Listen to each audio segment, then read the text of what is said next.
Hello and welcome to our official first episode under the moniker of Two Spirit Movie Reviews. My name is Harrison and I'm here with Cauy. And tonight we are discussing Quentin Tarantino's ninth film, Once Upon a Time in Hollywood. Okay, so we saw this movie over at the Alamo Drafthouse in Tempe, and we were fortunate enough to watch it in 35 millimeter. Which of course I think is the way that Quentin Tarantino intended for us to watch the movie. It was actually I've seen some newer movies on 35 millimeter and 70 millimeter, but it was Cauй's first time watching any movie in 35 millimeter. You want to talk about your experience watching that? It was beautiful. Mm-hmm. I really liked the little vintage retro vibes, it was, you could see, what do you call it, those little bubbles, those little burnt out bubble things? Yeah, the cigarette burns. It was cute, yeah, and it was just from certain points where those would come into play, and also, it was giving the whole vibe of, the 1960s, especially when there were certain, the movie's based in Hollywood, of course. There was some little scenes where they were doing movie production, and I thought that it had it had the pitch of the older movies. If you could, like the TV shows, way back in the movies back in, how everything was how would you describe it? They use the specific film format for that. Yeah, they use a specific color process to make it look like back then. Yeah, back then. Yeah. Yeah, I mean, obviously, Quentin Tarantino loves film. He prefers it over digital, and you gotta respect the dude, for kind of still paying respect and using, not a dead format, but a format that's not widely used anymore, except for, the big directors like Christopher Nolan, Yeah. But yeah, no, those things you saw, the dots, that, I think I told you already, that indicates a real change, because, the beauty about this, aside from it being pure 100% nostalgia and for it just being shot on film and it being projected on film, is that I feel it makes it a bit more organic. There's not someone up in the booth just pressing a play button for a digital version. There's literally two people up there, two projectionists switching out the reels as the movie plays.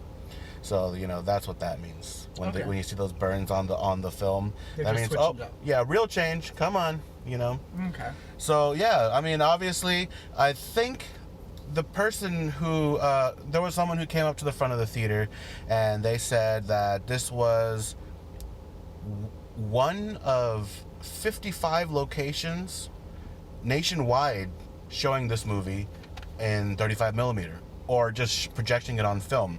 Because I know my friend in LA is attending a 70 millimeter screening of it tomorrow at the Cinerama in LA. So we were very fortunate enough to be able to get tickets to this, to see it in that unique format.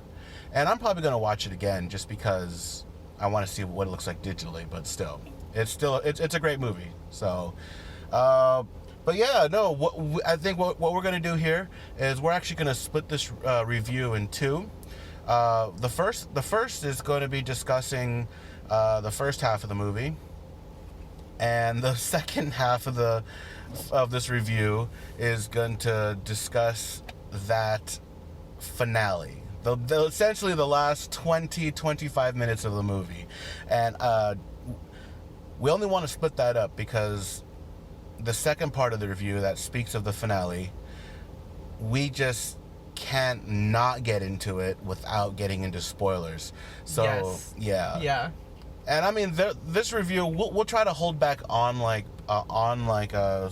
major spoilers, but I think a majority of the movie is already in the trailers. So if you've seen the trailers, you've already seen a majority of the first half of the movie. So, but that second half, nowhere in the trailers, and it was. Well, we'll talk about that. And I'll try to bite my tongue as much as I can to not spoil anything, because I tend to go I tend to tell a story. Mm. So the first half is just gonna, like, we're just gonna discuss more about what the film was about, other than what the main thing that people are probably going to see this movie for. So mostly everything that I would want to talk about. I mean, I want to talk about the film, but like, it barely clicked into my head middle of the film of what the movie was about. Like, as you've seen in the trailers, I never seen the trailers to this movie at all. I was just told about it. Wait, you've never seen the trailers for this at all? I'd never seen the trailer to this at all. Oh my god, you are so lucky. I'm jealous. And that's why I was, that is the reason why, like, in the middle of the movie, I was like, wait, is that, like, I was whispering to him, and I was like, wait, is this Sharon Tate? And I was like, cause, oh, wow. because she was like, I'm in that movie, I'm Sharon. And I was like, oh, okay. And then, like, and there was a little scene where it showed one of the girls walking with her group, the Charles Manson group. Yeah, the Manson family, which I guess for you was just these really weird hippie girls digging in the trash. Because I thought when Brad Pitt was just driving around LA, I thought it was just I thought he was gonna hook up with the girl or something like that, because and there's always that pretty girl. So that's why I was like, okay, Brad Pitt's working his charm, and you got to get his charm in the movie, and I did not know that this movie was about that. I'd never seen the trailer, so this was crazy for me. Well, yeah, and I remember when this project was announced that Quentin Tarantino was writing a script based on the Sharon Tate murders. Yeah, so I knew this was going to be about the Sharon Tate murders when it was introduced, because that's pretty much what this project was being shipped around the studios was, that this is a movie written by Quentin Tarantino about the Sharon Tate murders. So I knew going into it, which I'm super jealous of you because you didn't know. I didn't know at all. Yeah, no, and I'm super jealous of you. Wow, that's awesome. So yeah, I think Cauy has definitely reached that peak of cinematic viewmanship of going into a movie, not knowing anything about the movie, but aside from knowing enough to go in to watch it, but not enough to be like, oh, this is the Sharon Tate movie. Yeah. But yeah, no, let's talk about that first. Let's talk about the plot. In the simplest way, basically, Once Upon a Time in Hollywood follows the character of Leonardo DiCaprio, whose character name is Rick Dalton, and he is a aging Western movie star who's kind of hitting the bottom of the barrel as far as getting roles in movies, and it sort of follows three different characters, I feel. First being Rick Dalton, the second being Brad Pitt's character, who plays Rick Dalton's stunt double, Cliff, and obviously Sharon Tate. Yes. Yeah. So essentially, the first part of the movie is kind of a day in the life of these characters. Yeah. I could almost relate it most to Pulp Fiction, which was basically following these various characters through various storylines and what they did in that day, and sometimes they intersect, sometimes they don't, sometimes what they do affects another storyline. Because even Quentin Tarantino said that Once Upon a Time in Hollywood is the closest movie you'll get to Pulp Fiction in regards to the way it was told. And, well, I think that's definitely apparent. But plot-wise, that's probably it in its simplest terms, really. So, yeah, I guess that's it for plot. The trailer does a great job of presenting that already. So, yeah, that's the plot. I mean, I haven't seen the trailer, but like, it just told them, like, as their life goes. Like, you have Leonardo's character going onto set. You have Brad Pitt's character being like, not like the outcast, but he's only there when he needs to be the stunt devil, but he's just doing his own thing, and then it cuts from there. Sometimes it cuts to Sharon's character of what she's doing in her little happy marriage life, and so it was nice storytelling. Yeah. So yeah, how about that? How about we discuss the three characters and their storylines? Yes. Again, we'll try to avoid spoilers, but there's going to be obviously some plot points that we get through. So let's focus on Leonardo DiCaprio's character of Rick Dalton. I think Rick Dalton's character is the most. I think his is the most challenging of all of the three, just because he is a. I would say He's a nervous wreck. like a struggling actor. Not struggling. Not, He's very doubtful of himself. Yeah. Yeah, I mean, he's very emotional. He's very what's the word he used? He is an alcoholic. Oh yeah, he's an alcoholic. Yeah, So, and the movie plays to that quite comedically in a serious tone too. Yeah. But no, I mean, obviously Leonardo DiCaprio always acting his ass off, always delivering the best that he can for his character in the movie. I don't want to say, I would say he has an arc, so to speak. Because early on in the movie, he's this really nervous wreck. He's this actor who's taking on second-rate roles because he's becoming old and he's not really sought after as much as he was before. And then by the end of the movie, it's almost quite the opposite. One thing that I would like to talk about as well, involving his character, is this child actress. I think for me, she was the highlight of his story. And it's kind of uncommon, at least, to get that level of maturity and sophistication in such a young child. And that child's actress, his name is Julia Butters. And she comes primarily from a TV background. She has been in TV shows like American Housewife and Transparent. And I don't know, I've never seen her roles in the other shows, but she really shines here. You know, I think it was hilarious. I think it was almost intentional by Quentin Tarantino to have this grown-ass man be out-acted by this little girl. Because as far as like the character of the little girl was way more mature and centered and at peace and just... She was determined. Yeah, she was determined, whereas you got this wreck of a man who is the complete opposite of this child. So you got like an adult child who acts like an adult, and you have this adult who acts like a child who's been, just denied a toy, Yeah. And I think that in itself is it's a pretty good scene.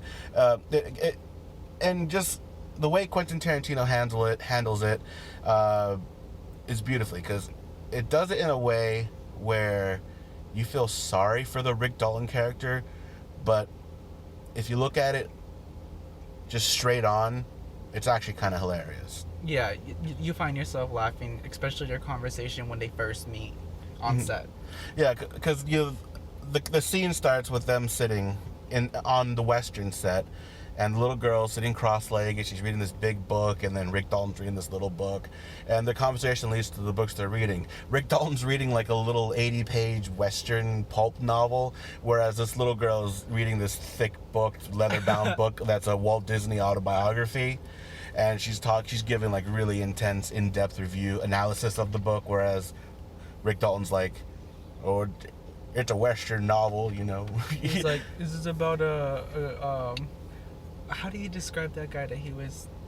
I forgot the name of the person that was he was telling the story about the book, like trying to give a little brief summary of what he was reading. Yeah, and in pure Quentin Tarantino fashion, it blends the drama with the comedy and does it in a unique way where it informs you of the character through the book, through the character. If that makes, I guess you have to watch it to understand. For those who have watched it, I think you'll know what Quentin Tarantino is doing with that. But I think for me, that was like nervous wreck number 2 for the character of Rick Dalton. Yeah. But yeah, no, I think, again, I mean, you can't really go wrong with Leonardo DiCaprio.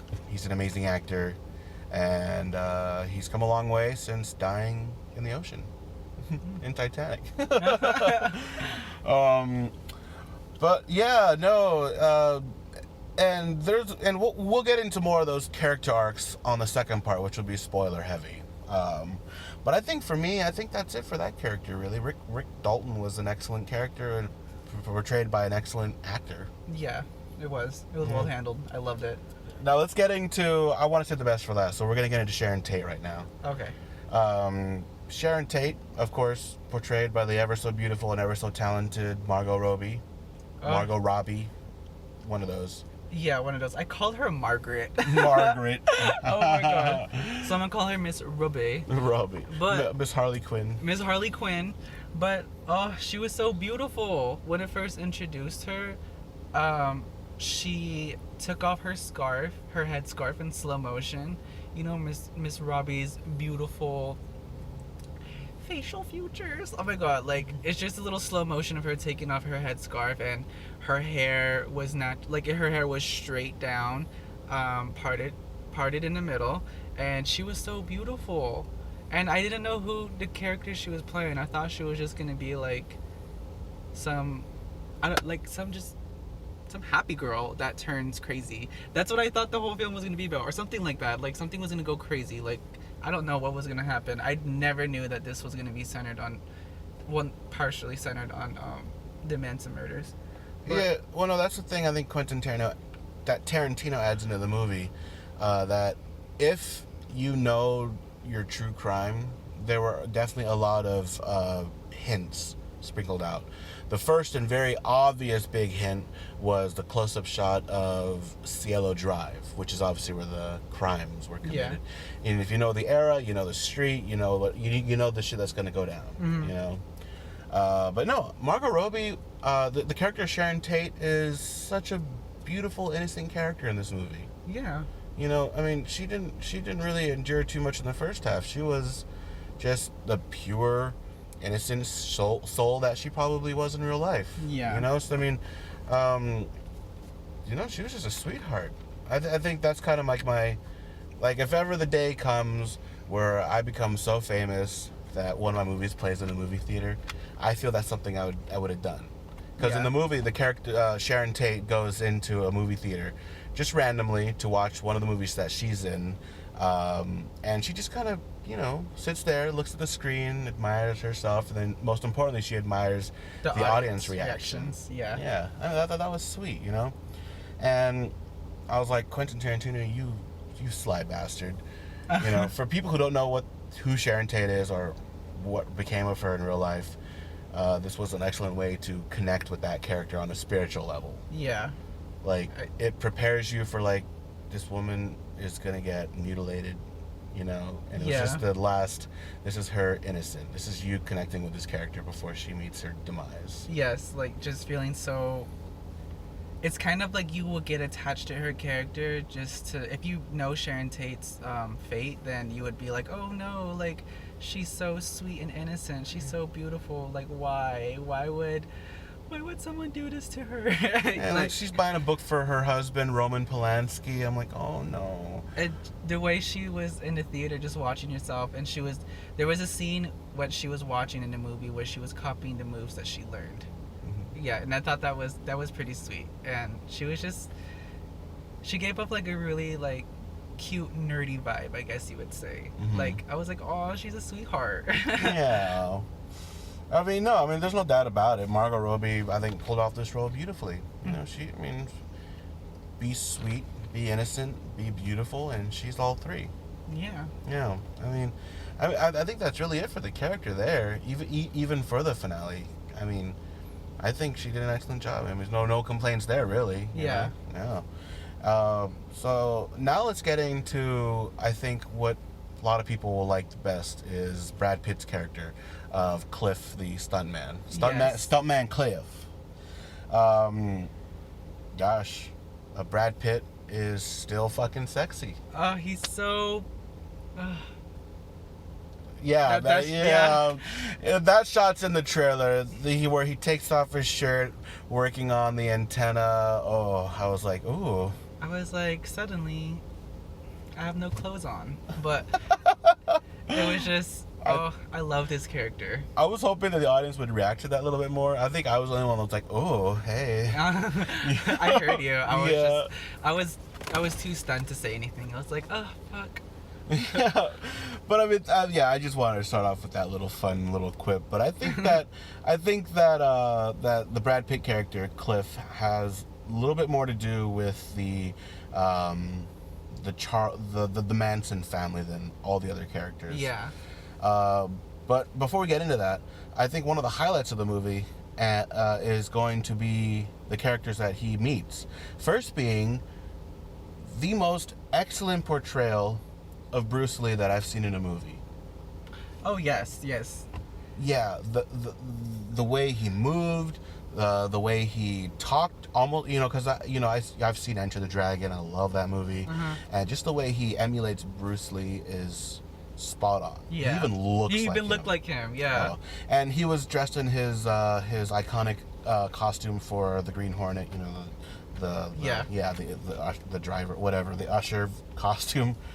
And gosh, that character was brought beautifully to life by actor Mike Moe, who ironically still comes from a TV background too. He was in shows like Empire, The Inhumans. I don't know if you remember that. It was a short-lived Marvel series. But yeah, no, there's a fight scene, and that's in the trailer, so that's not a spoiler. There is a nice little fight, a little fun fight scene between him, Bruce Lee, the Bruce Lee character, and stuntman Cliff. Oh yeah. And it's hilarious. It was hilarious. Yeah, the way Brad Pitt just started laughing because he was giving a little macho talk, and it was funny. And in true Bruce Lee fashion, he was a cocky bastard. Yeah. And that scene is definitely in the movie.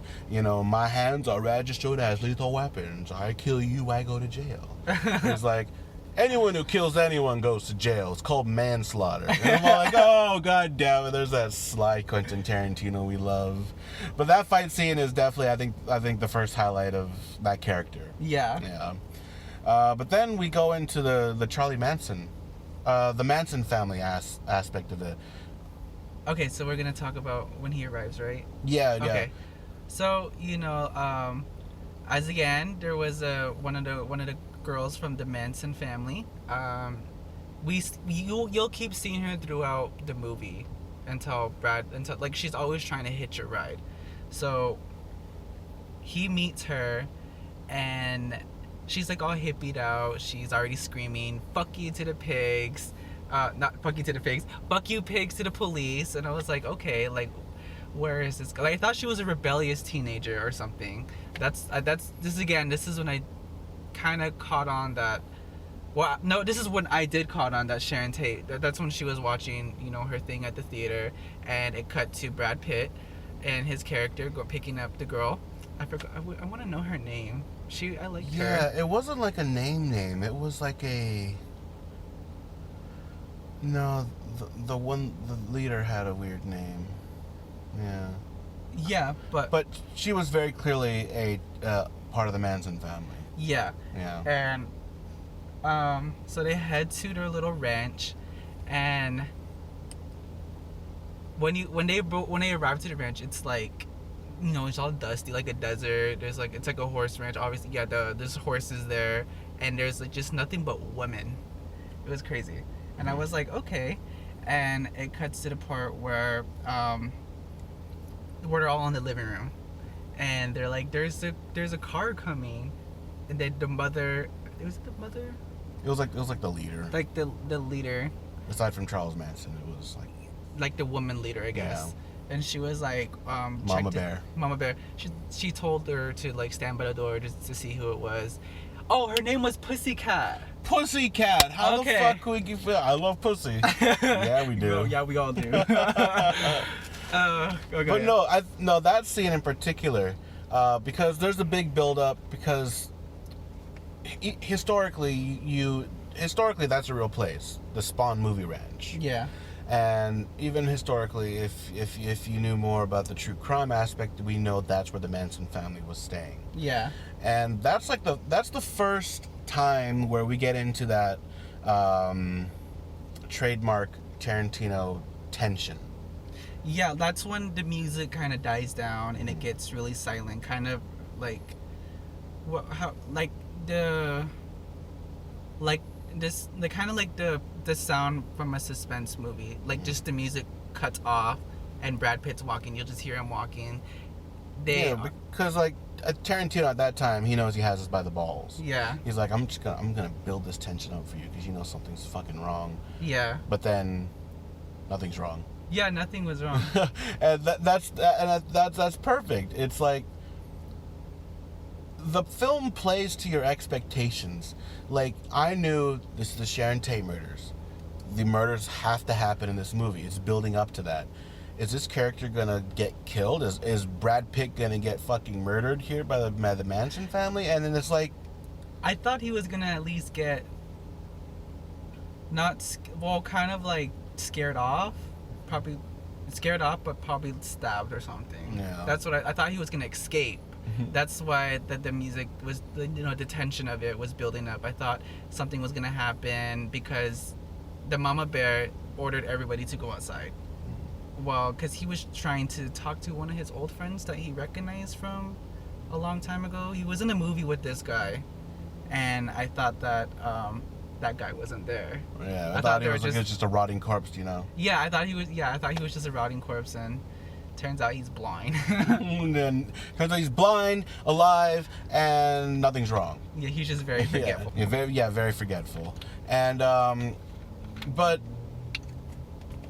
yeah, and I think that's it for me. Oh, I did want to mention this, and I'm kind of happy I was wrong, but for a moment, and you haven't seen the trailers, but I have multiple times. I would have been so confident in putting bets on the fact that the Leonardo DiCaprio character and the Brad Pitt character were gay in the movie. I thought that's the route they were going to take, because the first trailer or so is that interview from the beginning where he's like, well, a stuntman's meant to take the load. Like, is that right? What, take his load? Oh yeah. Yeah, that sounds about okay. right.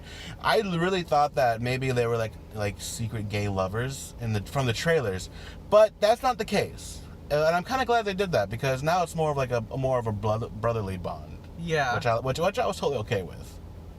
But I thought I might mention that because I thought that was like kind of funny. Yeah. But no, I mean the first half of the movie, I was kind of sitting there wondering, like, okay, well, this is actually fairly tame for a Quentin Tarantino movie. Aside from like a good like face beating, there wasn't much happening violence or even action wise, aside from the fight for Bruce Lee, which was more funny than action packed. But it was like, okay, this is rated R for like violence, and there's not much. Exactly, that's what I was thinking too. And I was like, when we were about to go in, I noticed the movie poster said rated R for like bloody like violence, strong, brutal violence. Yeah, okay. And I was like, okay, and I was sitting there, I was like, where's the violence? Yeah, I mean, for a Quentin Tarantino movie, the first 2 hours and 10 minutes are fairly PG, except for all the F-bombs, which would make it an R, obviously, but it was pretty tame for a Quentin Tarantino movie. And in the back of my, I try not to think about it because I was just taking it as, as it was coming towards me. But in the back of my mind, I knew we were gonna, this movie has to merit this R rating somehow. Yeah. And it does. The music was good. Yeah. Oh, I guess you want to talk about the soundtrack? Yeah. Yeah. Okay. Well, I mean, yeah, the soundtrack was very period accurate, actually. I only mention that because movies, one of his previous movies, Django Unchained, obviously set in the 1800s. In the finale shootout scene, there's a fucking rap song playing. So it's not like there's like that really doesn't happen in this movie. Really, it's more period centric. It's more in line with the era the movie is set in. We're not going to get like some Tupac playing in this movie. Yeah, it's very classic. It was very more of like rock. Yeah, very classic rock. So just imagine what the hippies were listening to back then, and what they were tripping balls about, and what obviously Charles Manson, the 1960s, hippies, cults.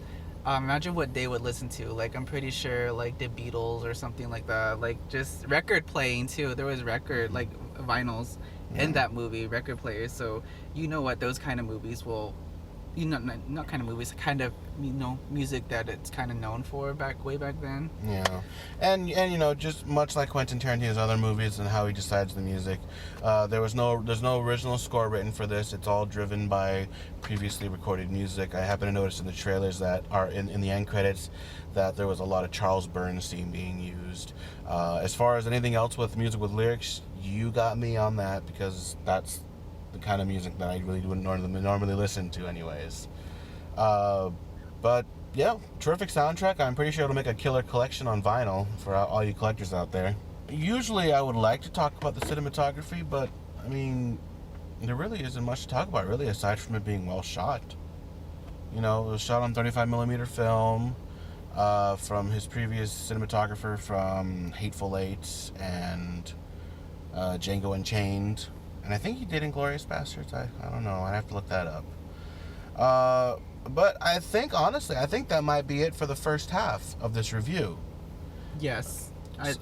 Yeah. There's not much for me to go over at this point, because we went over everything. Yeah, because I think right now we're going to talk the shit out of this finale. My favorite part. Yeah, so just a warning from here on out, we are getting into spoilers. We're going to be talking about the last 20-25 minutes of the movie, which is what I feel people will talk about the most in the coming weeks. Yes. So from here on out, there will be blunt spoilers about the finale. I was already reading some reviews about the movie, about people being let down. That's gonna, for all you Charles Manson fanatics out there, you may wanna.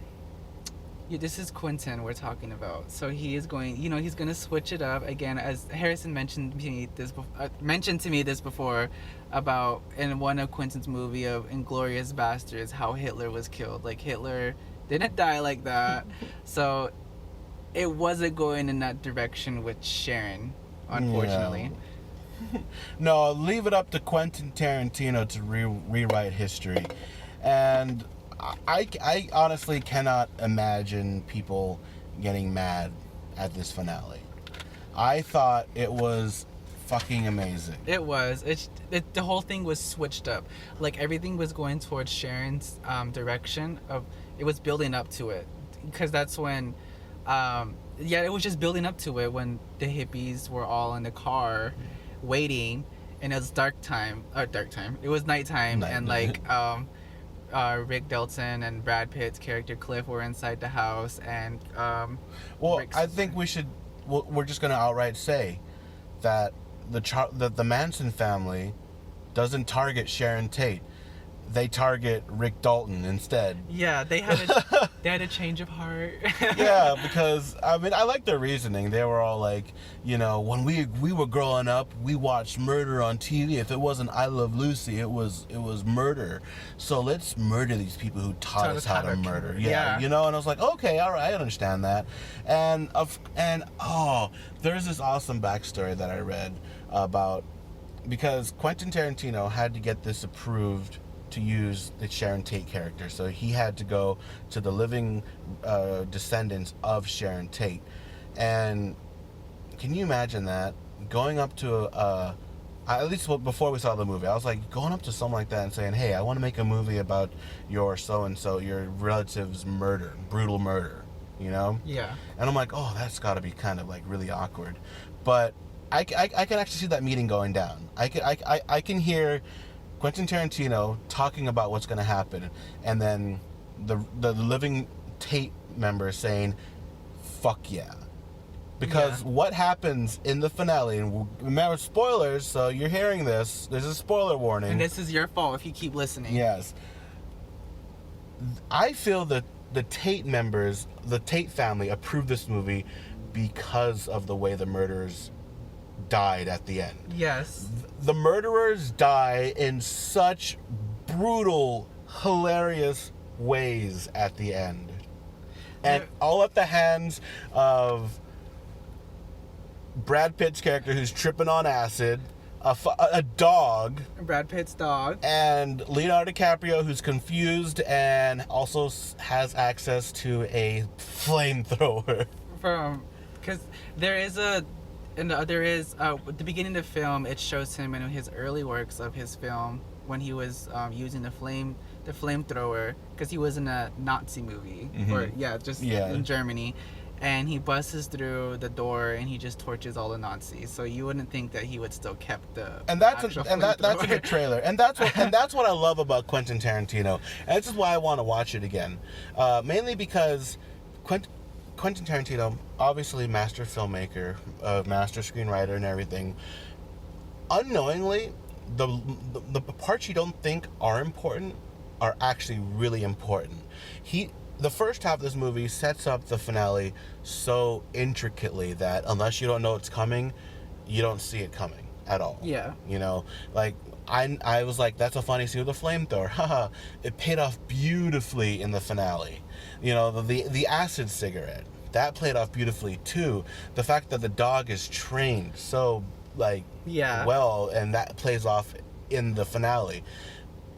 I love you, Quentin Tarantino. You set it up so beautiful, and that overarching thing I'm talking about, it's fantastic. It's all loose ends are tied beautifully at the end. I will say that much. But gosh, the finale, like most, that's where it definitely earned its R rating. Yeah. So I was like, okay, it was building up for all the bloody violence at the end. I totally dig it. Like, the first half of the first 2 hours of the movie were like the Hollywood ups and downs, the struggling, like the person trying to not be doubtful of themselves. Also with Brad Pitt's character, what he's going through, and also Sharon's character, what they're going through, or how everything in their day is going. Yeah, because it's very much it's a character piece, really. Yeah. Yeah. And then it just builds up to the end where you're like, that's it. This is how the film gets to R ratings, besides the language used in the film. So I loved it.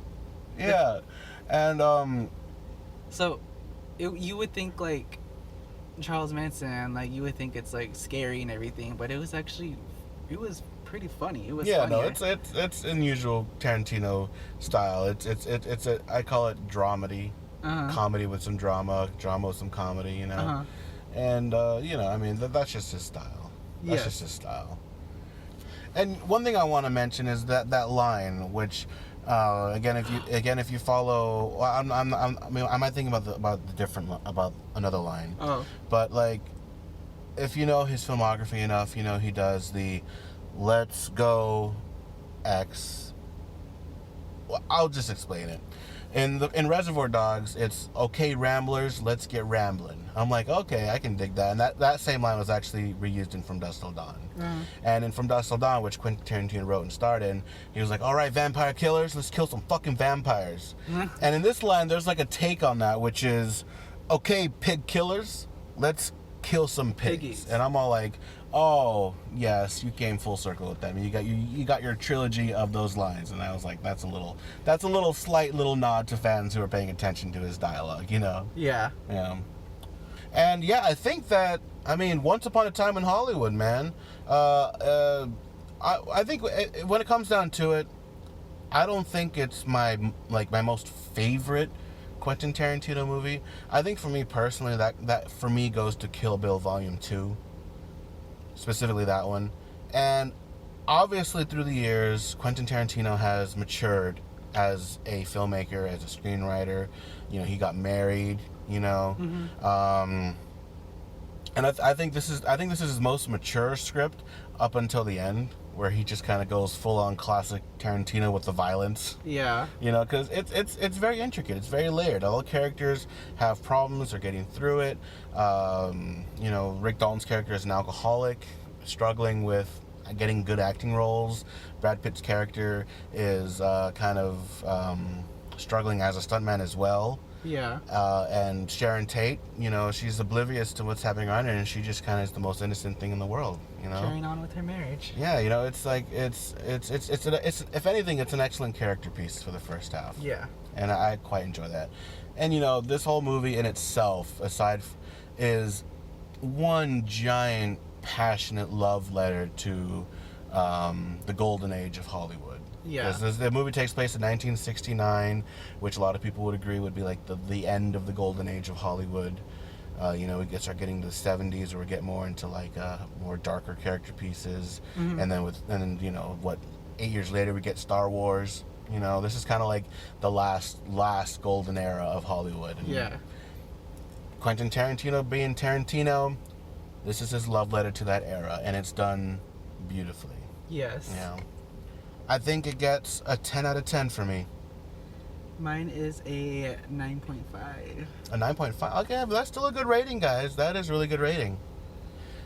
Yeah, no, it's a solid film. It's Quentin Tarantino, for fuck's sake. You just, I mean, there's gonna be a lot of, I think, people who don't understand his style and thus will hate this movie. And I haven't read any other reviews, and I know Cauy does a lot.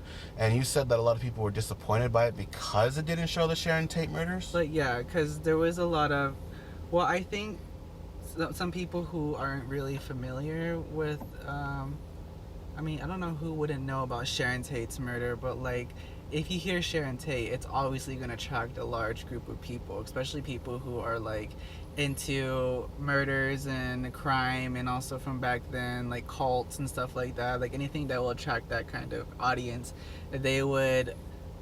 I guess there was just mixed reviews. Like people were praising how Quentin does it, everything, how he does his movies, how everything was told.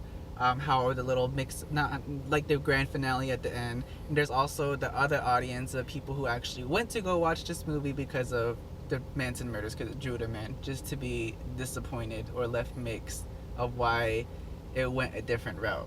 So you would actually, like, that's in the, I thought that this was going to be centered on Sharon Tate's murders at the end, but it just went in a completely different but funny way of having all the Manson family, not all of them, but have the Manson family killed at the end. It was, I liked it. That's Yeah, and in such brutal, unexpected ways. I know, you wouldn't think like there was a point that was like, okay, like the violence. Well, I mean, it's Quentin's violence, but like, damn, like this girl's already dying. Why are they going so extra with her? Yeah, like, and if obviously if you remember how Hitler died in *Inglourious Bastards*, that's child's play compared to what the Manson family went through in the finale. Yeah. Like, oh my gosh. But I mean, if this is Quentin Tarantino's way of putting a middle finger right on those fuckers' faces, then so be it. Mm. So, if anything, this is very pro Sharon Tate. Yes. Yeah. I'm kind of glad she didn't die. I mean, this is another way of saying like, oh, Sharon lives forever in our hearts. Yeah. But yeah, that's Once Upon a Time in Hollywood. Definitely go watch this movie. If you can catch it on 35mm, that's great. That's great. If you can catch it digitally, that's great too. It's a great film all around. It's not for everyone, but with Quentin Tarantino, you know what you're getting into. There's gonna be, I feel there's gonna be three types of people that are gonna talk about this movie. One is gonna be, the people who love cinema, the people who really watch every type of like cinema known to man, and who know and love and respect Quentin Tarantino, everything that he does. And those fans, I feel, were present at the screening tonight, because obviously you don't randomly choose a 35mm screening. You willingly go to that because it's being projected on 35mm. So you're going to get a lot of people who watch it because it's Quentin Tarantino. Then you're going to get a lot of people, like you said, who will go to it because, oh, it's the Sharon Tate murders.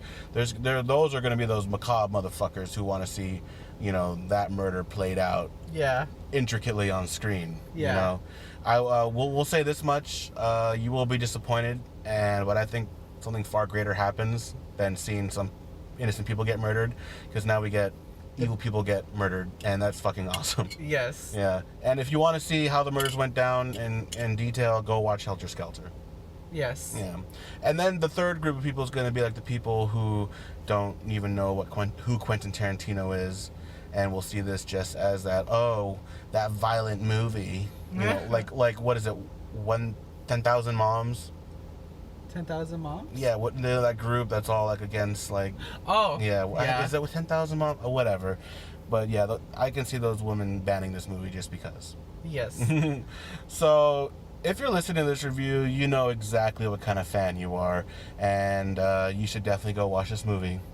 So, and if you're not that fan, then why the hell are you listening to a podcast? Hey, what the fuck?